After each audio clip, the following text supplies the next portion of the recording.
예, 감사합니다. 감사합니다.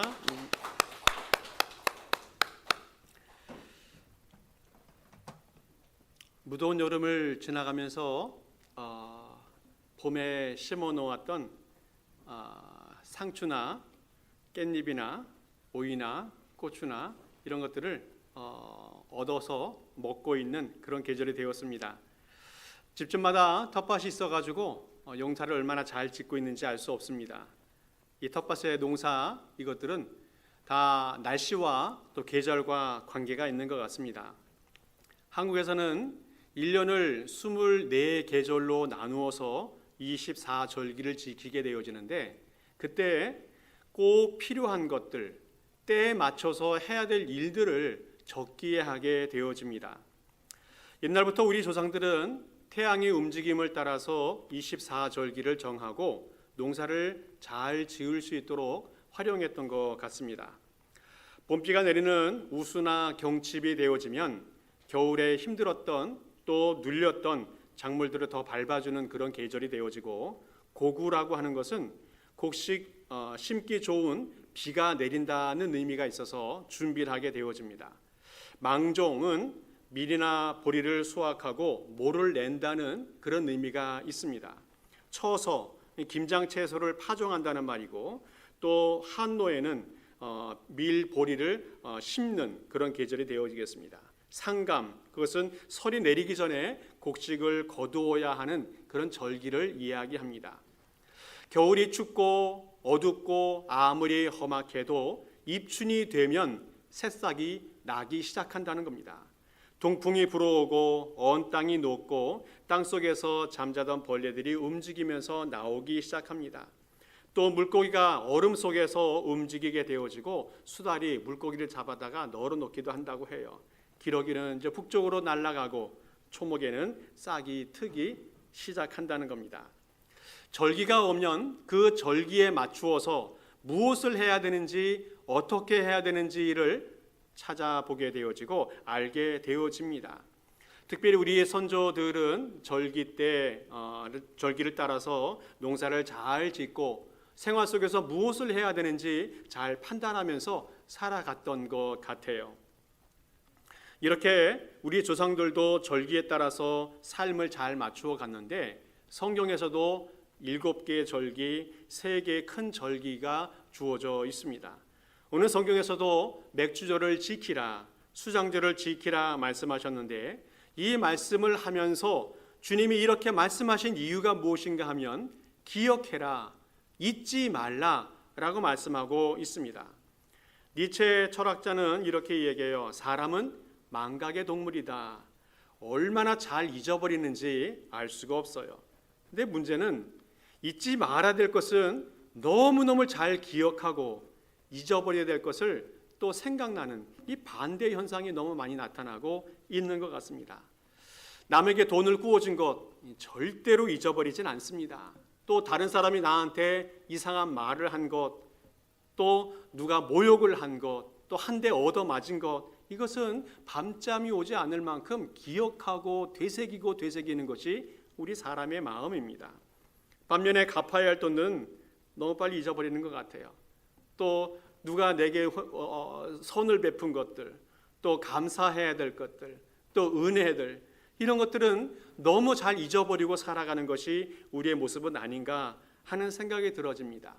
그러다 보니까 하나님께서 절기를 우리에게 허락해 주어서 생각나게 하시고 잊지 말라라고 말씀해 주십니다. 그래서 오늘 저는 절기는 하나님의 훈련 방법이 아닌가 하는 그런 생각을 해보게 되어집니다. 그래서 절기가 올 때마다 그 절기를 통해서 무엇을 기억하고 잊지 말아야 할지 생각해보는 그런 시간 가지면 좋겠습니다. 먼저 오늘 절기를 통해서 하나님이 주시는 훈련은 무엇인가 하면 섬김의 훈련입니다. 섬김의 훈련. 이스라엘 백성들이 이집트에서 탈출하고 나서 처음에 도착한 곳이 어디인가 하면 시내산이었습니다.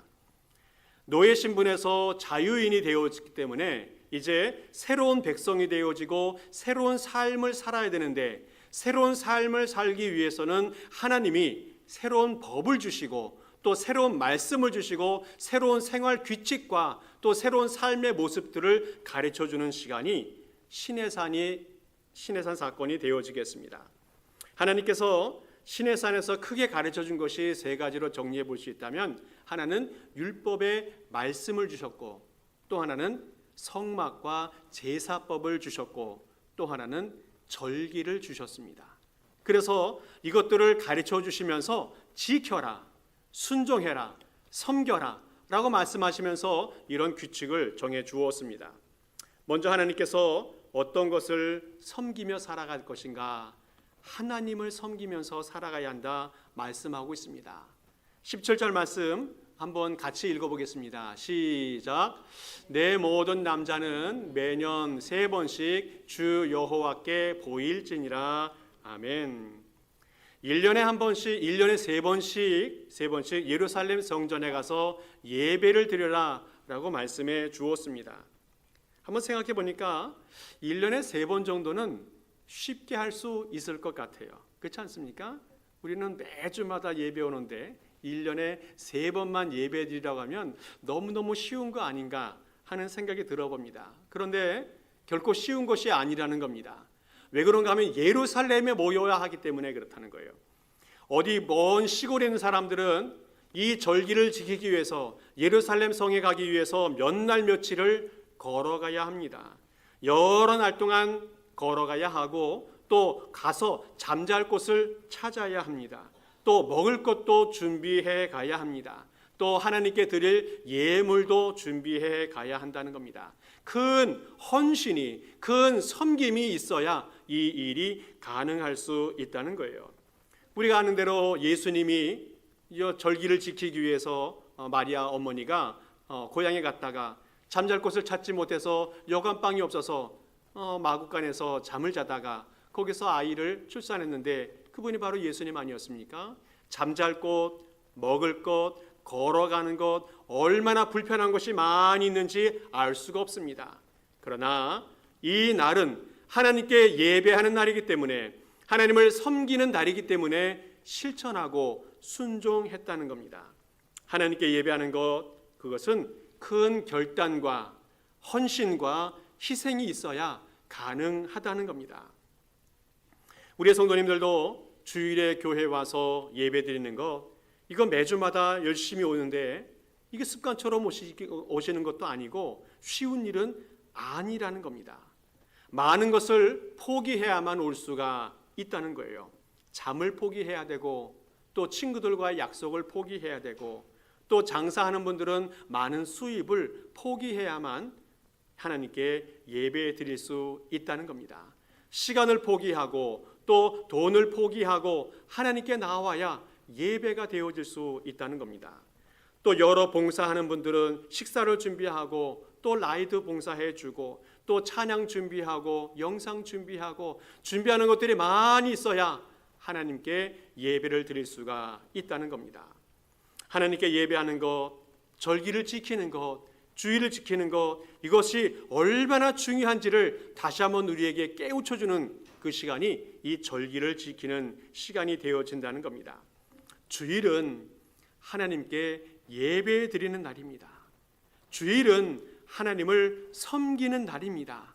이 날은 하나님이 명령하셨고 하나님이 결정하셔서 우리에게 준 율법이 되어진다는 겁니다. 나를 구원하신 하나님, 우리에게 은혜 베풀어 주시는 주님, 우리를 불러서 새 사람이 되게 하시는 주님, 그 주님께 예배드리고 그 주님을 섬기는 날이 이 주일이고 예배가 되어진다는 것을 꼭 기억하시면서 살아갈 수 있기를 바랍니다. 주일은 예배부터 드려야 한다는 겁니다. 예배가 가장 중요하고 소홀히 여기면 되지 않는다는 겁니다. 아브라함도 하나님 앞에 큰 복의 백성이 되었는데, 아브라함이 복된 백성이 될 수 있었던 것은 아브라함은 가는 곳곳마다 가장 먼저 제단을 쌓고 하나님께 예배를 드렸습니다. 모리아산에서 아들 이삭을 제단에 올려놓고 번제로 드리는 그 시간도 어찌 보면 예배의 시간이었다라고 말할 수 있겠습니다. 아브라함은 하나님께 예배하면서 모든 순간마다 어떤 환경마다 하나님께 예배하면서 살아갔기에 복된 백성이 될 수가 있었다는 겁니다. 오늘 우리에게도 복의 백성이 될 수 있기 위해서는, 복된 삶을 살아가기 위해서는 예배가 우리의 삶의 가장 중심이 되어야 되고, 예배를 드리라고 명령하신 그 명령에 순종할 때에 우리가 복된 백성이 될 수 있다는 겁니다. 종종 보면 주일에 봉사하는 일들이 많이 있어가지고 봉사에 너무 신경 쓰고 집중을 하다 보니까 예배가 조금 뒷전으로 밀리는 그런 경우도 있는데, 봉사도 중요하지만 봉사보다도 예배가 중요하다는 것을 다시 한번 인식할 수 있는 그런 시간 되길 바랍니다. 유대인들은 안식일에 아무것도 안 했습니다. 여행도 가지 않고 오락도 하지 아니하고 즐거운 것은 어떤 거든지 절제하였습니다. 그만큼 하나님의 날을 중요하게 여겼고 예배하는 것에 목숨을 걸었던 것 같습니다. 그래서 그런지 지금도 유대인들이 온 세상에 영향력을 미치고 있는 것은 어찌 보면 당연한 일이 아닌가 하는 생각도 들어집니다. 하나님은 여러 가지 말씀을 주십니다. 십계명 말씀을 주시면서 지켜라, 특별히 부모님을 공경하라, 그러면 내가 형통하고 장수할 것이다 라고 약속해 주었는데, 그 약속을 붙들고 지키고 순종하고 섬기는 사람은 그 복을 받게 되어진다는 겁니다. 절기도 마찬가지입니다. 하나님이 주신 그 절기를 지키면서 순종하면서 살아갈 때에 그 사람이 복된 백성이 될 수 있다라는 겁니다. 오늘 성경에서 하나님을 섬기고 또 절기를 지키는데 구체적으로 어떻게 지키는가 하면 온 가족이 함께 지켜야 한다라고 말씀하고 있어요. 온 가족이. 신명기 16장 말씀을 한번 읽어보겠습니다. 오늘 본문하고 거의 비슷한 말씀인데 조금 자세하게 나와 있어서 한번 읽어보겠습니다. 같이 읽습니다. 시작. 너와 네 자녀와 노비와 내 성중에 있는 레위인과 및 너희 중에 있는 객과 고아와 과부가 함께 너 하나님 여호와께서 너 자기의 이름을 두시려고 택하신 곳에서 내 하나님 여호와 앞에서 즐거워할지니라. 아멘. 오늘 맥주절을 지키는데 어떻게 지키는가 하면 온 백성이 함께 지켜야 한다 말씀하고 있습니다. 먼저는 집안 식구들이 함께 지켜야 한다. 부부가 함께 지켜야 되고 자녀와 종까지 함께 지켜야 한다 말씀하고 있습니다. 그리고 그 주변에 있는 레위인과 함께 지켜야 한다 말씀하고 있어요. 그리고 어려운 이웃들, 나그네라든지 고아라든지 과부라든지 이런 어려운 이웃들과 함께 즐거운 시간을 보내면서 이 절기를 지켜라 라고 말씀하고 있습니다. 오늘 우리는 어떠한 절기를 지키든 간에 모든 식구들이 함께 감사하고 함께 즐거워할 수 있는 그런 성도들 될 수 있기를 축복합니다. 대체로 보면 신앙이 있는 어머님, 아버님들 중심으로 감사하고 또 모든 절기를 지켜가는데 자녀의 이름도 빠지지 않았으면 좋겠습니다. 왜 그렇습니까?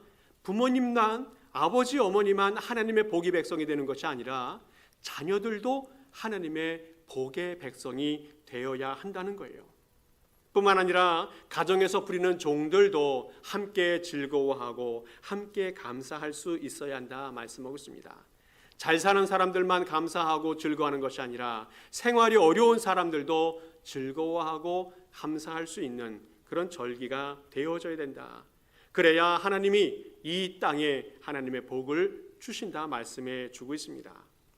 우리의 신앙생활 속에서 꼭 빠지지 않고 지켜야 할 것이 신앙의 전수 과정이래요. 우리가 가지고 있는 신앙을 후손들에게 잘 전수하고 전달할 수 있어야 한다는 겁니다.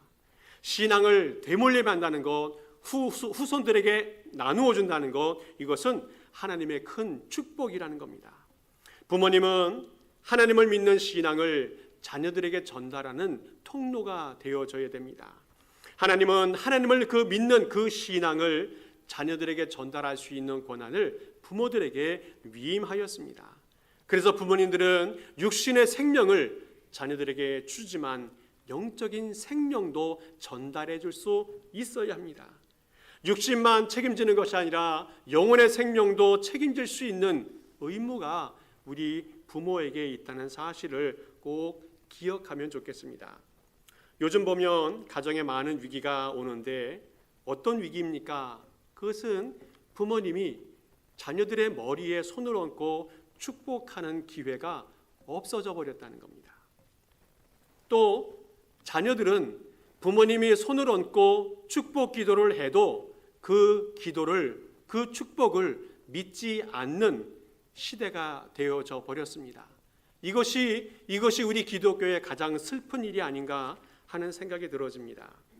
성경에서는 제사장이 백성들을 축복하고 지도자는 또 백성들을 축복하고 뿐만 아니라 부모들도 자녀들을 축복하는 이야기들이 얼마나 많이 나오는지 알 수 없습니다. 하나님은 신앙을 전수할 수 있는 그 권한을 제사장에게도 위임했지만 부모에게도 위임했다는 사실을 꼭 기억할 수 있길 바랍니다. 부모님에게 또 제사장에게 하나님의 절대적인 영적인 권한과 권세가 주어져 있다는 사실을 꼭 기억할 수 있길 바랍니다. 이것은 하나님의 축복권이 우리에게 주어졌다는 사실을 기억하며 그것을 항상 활용하면서 우리 후손들이 하나님의 복의 백성이 될 수 있도록 축복하며 살아가는 그런 성도 될 수 있기를 간절히 축복합니다. 맥주절 또 절기 이런 올 때마다 우리 온 가족이 모여서 함께 하나님께 예배하고 하나님을 섬기는 것, 이렇게 해서 하나님을 믿는 신앙을 후손들에게 전수해가는 복된 백성 될 수 있기를 간절히 축복합니다. 또 하나 주님께서 이 맥주절 또 절기를 통해서 훈련하시고 온 것은 뭐냐면 감사훈련이라는 겁니다. 감사훈련. 먼저 무엇을 감사할까? 어제를 잊지 말고 감사하라 말씀하고 있습니다. 어제를 잊지 말라. 19절 말씀 한번 같이 읽어보겠습니다. 시작. 내 토지에서 처음 거둔 열매에 가장 좋은 것을 가져다가 너의 하나님 여호와의 전에 드릴지니라. 아멘. 오늘 주님께서 맥주절이 되어지면 첫 열매 가장 좋은 것을 하나님께 드리라 말씀하고 있습니다. 이스라엘 백성들이 과거에 애굽에서 살았던 그 삶을 돌아보라는 겁니다. 노예로 살면서 먹을 것, 입을 것 제대로 누리지 못하고 살았던 때를 기억하라는 겁니다. 또 광야 40년 동안 매일마다 만나 먹은 것을 기억하라는 겁니다. 매일 음식을 주어서 먹고 감사하긴 했지만 너무너무 질리게 먹었던 만나 아니었습니까? 그런데 이제 가나안 땅에 정착하게 되어지고 거기서 농사도 짓게 되어지고 첫 열매를 거두게 되었습니다. 얼마나 감사합니까? 내 손에 하나님께서 주신 귀한 열매와 결실이 주어졌다는 겁니다. 전에는 누가 주어서 먹고 하나님이 주어서 먹고 거저 먹어서 좋긴 했지만 내가 스스로 얻은 것은 아무것도 없었습니다. 그런데 가나안 땅에 들어가서 씨 뿌리고 가꾸고 거두고 이제는 첫 소산을 얻게 되어졌다는 것, 얼마나 큰 감사한 일인지 알 수 없습니다.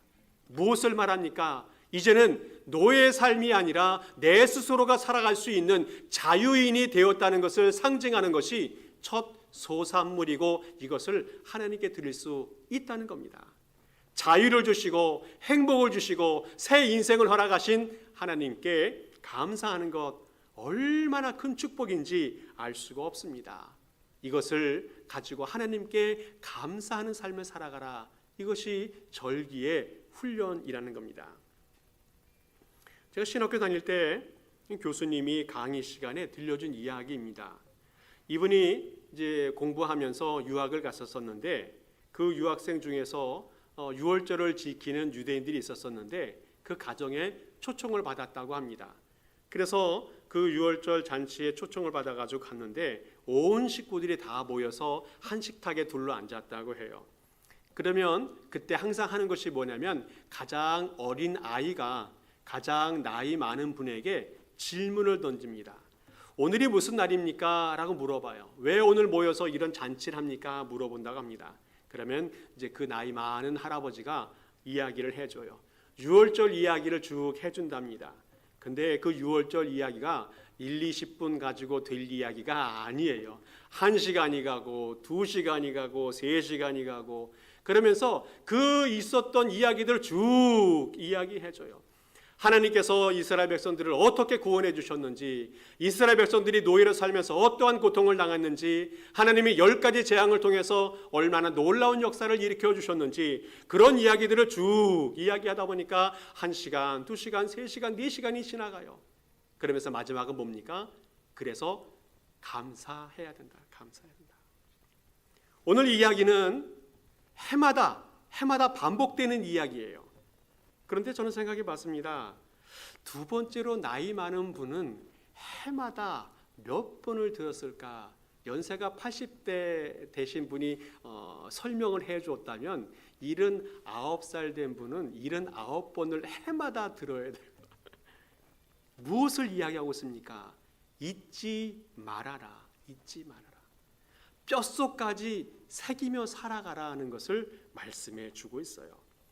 이스라엘 백성들이 구전으로 전해지면서 하나님의 이야기를 전하지만 이렇게 반복된 이야기는 흐트러지지 않고 변질되지 않고 후손들에게 끝까지 이어진다는 겁니다.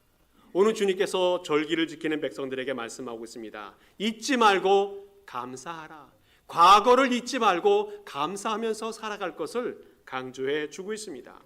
이스라엘 백성들이 이민자로서 얼마나 고생과 어려움을 겪었습니까? 새로운 곳에 가서 얼마나 두렵게 살았습니까? 얼마나 걱정과 근심이 많았습니까? 우리의 모습은 어떻습니까?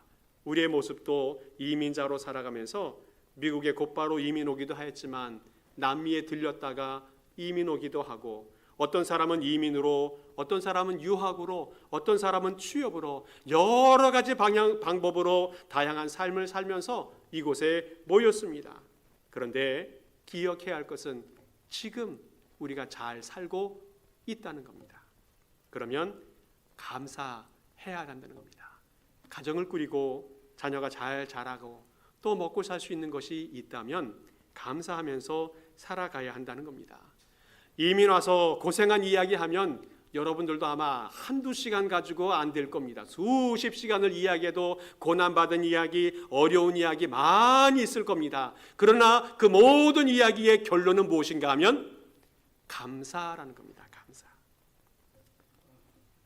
이현주 집사님 책에 보면 제목만 너무 감사해요.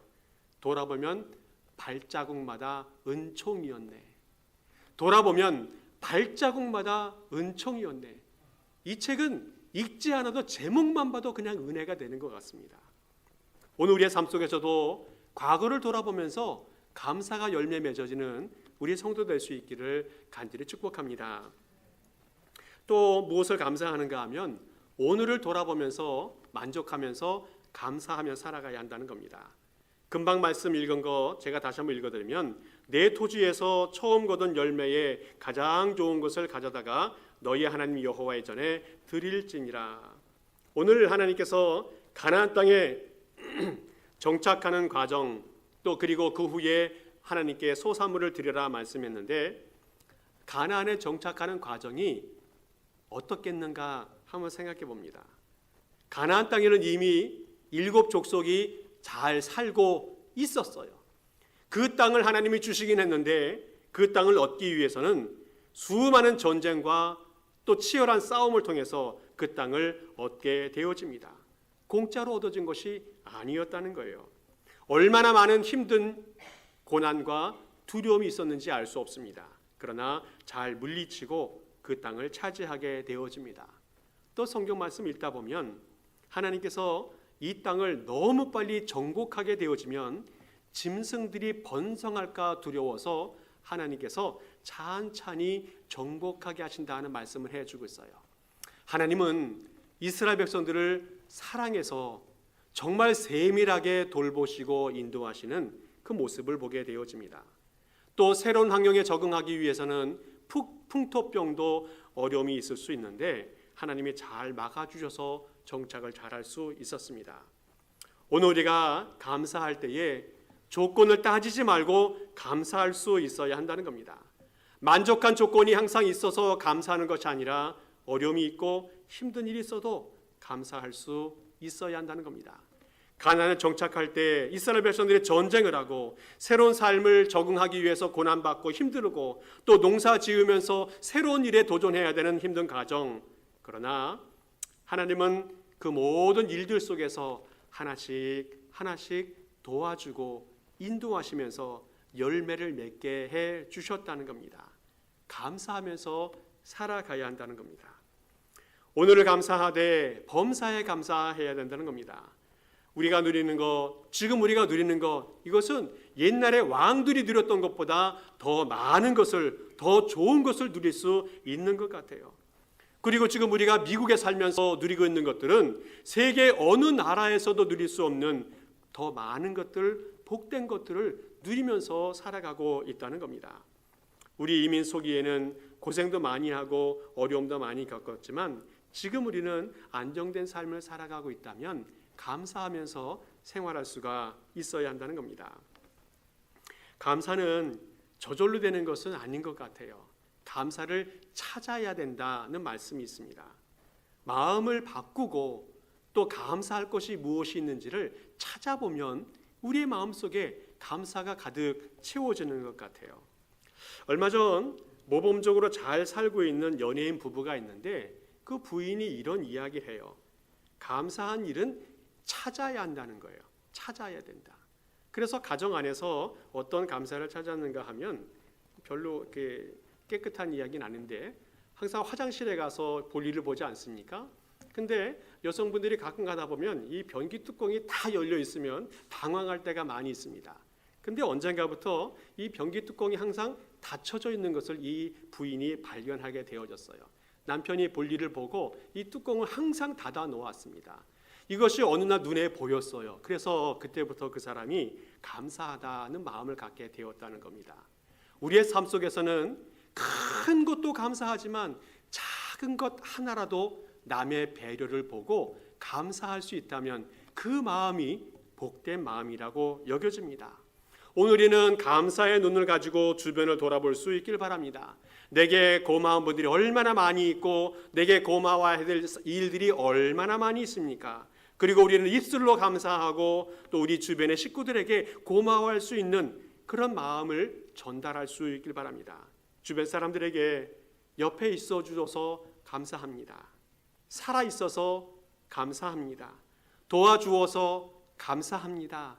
같이 동행해 주시니 감사합니다. 같이 눕고 같이 일어나니 감사합니다. 한 자리에 옆자리에 앉아 주셔서 감사합니다.